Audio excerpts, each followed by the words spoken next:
There are family-friendly video games, and then there are, well, these games.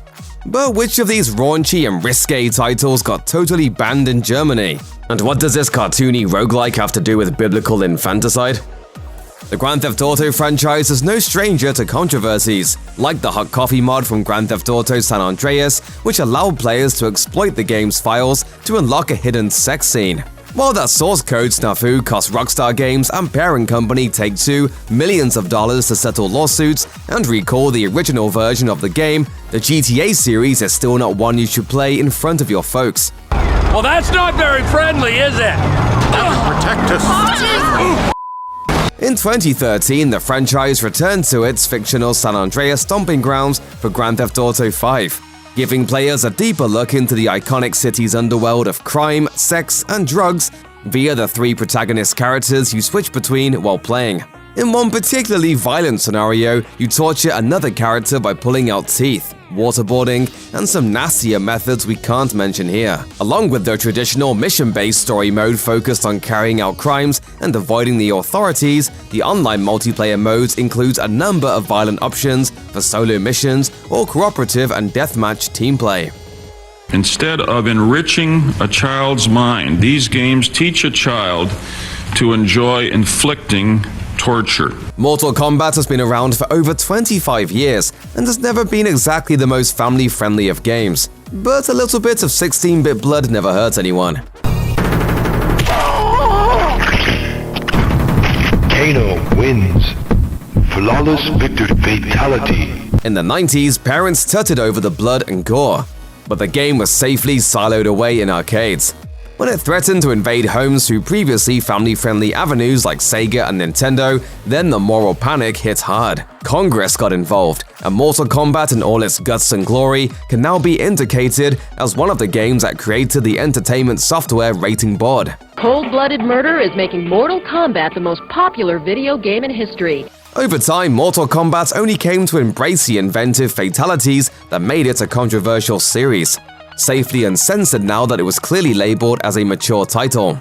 The better the graphics got, the more graphic Mortal Kombat became. From tearing off your own head to getting vertically sliced in two, it doesn't feel too good to be the loser in a Mortal Kombat match. Mortal Kombat X took things to a whole new level and gave players an inside glimpse of the gore, showing snapping bones and flayed skin.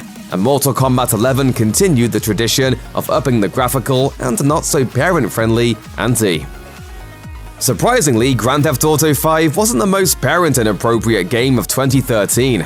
That title actually goes to Saints Row 4, an open-world action-adventure from Volition. Before that game, you were just the leader of the 3rd Street Saints.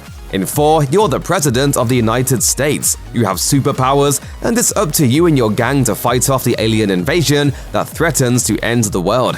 Saints Row 4 delivers the over-the-top satire gamers have come to expect from the franchise, with a heaping dose of violence, sex, drugs, and other mature content thrown in for good measure. Hey, Kinsey, you wanna Let's go. There's plenty of profanity and buckets of blood to go around, but Saints Row 4 doesn't stop there. The game also includes some creatively blurred frontal nudity and even an alien anal probe weapon. Yes, really. In every country but Australia, you can use this pooper shooter to attack enemies or civilians from behind and launch them into the air. However, the gaming regulators down under decided Saints Row 4 had gone too far and refused to give the game a rating. Subsequently, Volition had to censor the game, making the Aussie version incompatible with international cooperative modes. Every version is incompatible with that awkward moment when your parents walk into the room though. Like Saints Row 4, the 2008 survival horror video game Silent Hill Homecoming ran into some troubles with the Australian authorities when it was first released. Homecoming focuses on the tale of ex-soldier Alex Shepard, who returns to find his hometown unrecognizable and his beloved younger brother missing. Josh, is that you? Josh, where are you going? As he investigates his brother's disappearance and the shadowy cult that might be responsible, things get pretty scary and entirely too graphic in a parents just won't understand kind of way. Forgive me.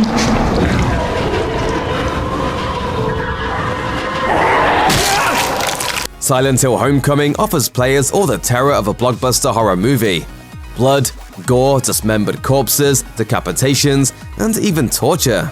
The Australian Ratings Board told developers Double Helix Games to rack off with that nonsense if they wanted to sell the game there, and the devs dutifully complied, censoring some of the most graphic parts in order to land an MA 15+ rating. However, even toning down the gore wasn't enough for the German classification board, who ordered that all imported copies of the game be confiscated and destroyed.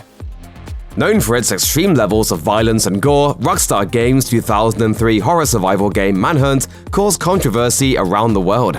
That controversy peaked after Manhunt was linked to a murder in the UK, banned in Australia, and confiscated by the authorities in Germany. But if this gruesome game was bad, its 2007 sequel Manhunt 2 is even worse. You play one of two characters in Manhunt 2, amnesiac mental patient Daniel Lamb or psychopathic assassin Leo Casper. The game was initially given a rare adults-only rating by the ESRB, which would have effectively banned its sale in the US. To get Manhunt 2 released, Rockstar had to tone down some of its most graphic details by blurring the screen during executions and removing the game's original scoring system, which rewarded you for committing particularly atrocious and brutal murders. Even with the censoring, Manhunt 2 still received a mature rating, with some gamers considering it to be the goriest game of all time. Unless you want to traumatize your parents for life, save this game for long after they've gone to bed. Usually, being scared by a game is somewhat fun. Playing Five Nights at Freddy's is a series of jump scares that can dissolve into laughter. Slender could be enjoyable with a pack of friends watching the screen intently. The remake of Resident Evil 2 has spawned Let's Plays and memes galore. PT, well, PT is different. Just ask the king of YouTube, PewDiePie. Baby crying? Even with a few well-placed jump scares, you're not likely to experience any rush of relieved laughter after what you've seen in that cursed, endless hallway. The game is easily one of the most disturbing psychological horrors ever played, using both audio and visuals to plunge the player into the claustrophobically small but demented world. The looping hallway, the radio crackling with tragic news, the flickering lights and slamming doors are all designed to set the player on edge, peeling away at their sanity. And it works. If you can manage to keep walking down the hall over and over, you'll see some of the worst of what Hideo Kojima's mind has to offer up. Got his wife.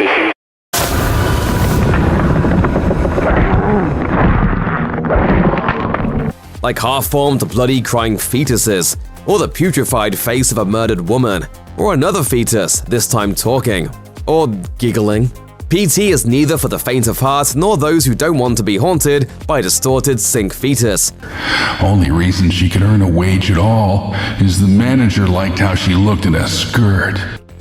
The Binding of Isaac Rebirth got its start in 2011 as a Flash game, quickly gaining acclaim and earning a full release for consoles and PCs. The Binding of Isaac Rebirth takes the biblical tale of Isaac and gives it an extremely dark twist. In the game, young Isaac has been stripped naked and locked in the basement by his deranged and abusive mother. He sets out to explore the maze of passages and finds a way to escape her clutches. The randomized corridors and rooms of The Binding of Isaac teem with enemies that offer some intense and enjoyable gameplay while staying only mildly gory thanks to the cartoonish graphics. However, parents might find some of the game's content pretty controversial when they eventually realize that poor Isaac was put in this dungeon by his own mother and left with nothing but his tears to protect him from the monsters. Obviously, the biggest monster of them all is Isaac's mother, who tries to kill him as he inevitably faces off against her. Yeah, you don't want to give old mama any ideas now, would you? House Party. Every other Let's Play seems to have, at one point or another, joined in on this particular party and gotten soundly demonetized for their troubles. See, as popular as the game became, it wasn't exactly trying to be anything more than a sexually charged series of fetch quests with questionable morals. But hey, the game gives players what they really want, like the ability to whip open their pants at any moment and proceed to, well, we're not gonna spell it out for you. The main goal of the game is for the player to persuade one or more of the many female attendees, or Frank, to, well, lend a hand. This is largely done through blackmail, bribery, and other forms of totally immoral trickery as the protagonist navigates the wants and needs of the party girls, who are naturally flat characters without much personality beyond likes drugs or busty. Even if Steam doesn't have any qualms with plying girls with whippets or stealing phone passcodes, it does have a beef with the considerable sex scenes. This led to developer Eek Games adding in some censors for the game to get reinstated on Steam, saying that House Party had been a target for a certain group of people. Whether or not a game with sexual coercion at its core can claim martyrdom, the new Steam-friendly version is still just as parent and friendly as its previous incarnation. Check out one of our newest videos right here, plus even more SVG videos about your favorite things are coming soon. Subscribe to our YouTube channel and hit the bell so you don't miss a single one.